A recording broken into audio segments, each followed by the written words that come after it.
Hi friends. आज तो वर्षा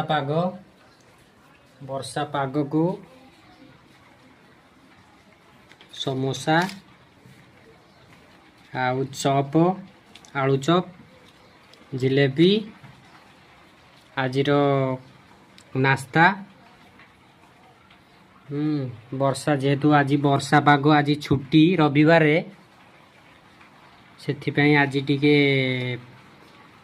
आज ये वर्षा पाग को ये सब टिके खाइबा जिनिस टिके भल लागिवो। आउ कहार पसंद टिके कमेंट करी कहतु। हाँ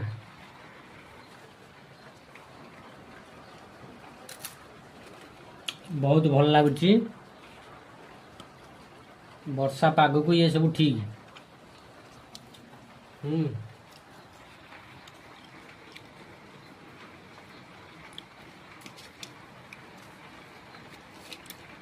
आपण निजे घरे करंतु कम से कम तो किसी न करि पाइले तो चॉपटा करि परियो ना नहीं।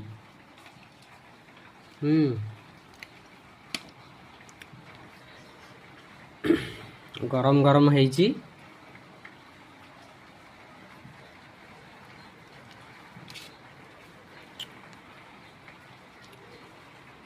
जार खाइबा को इच्छा अछि कमेंट करंतु कहार पसंद। जय जगन्नाथ।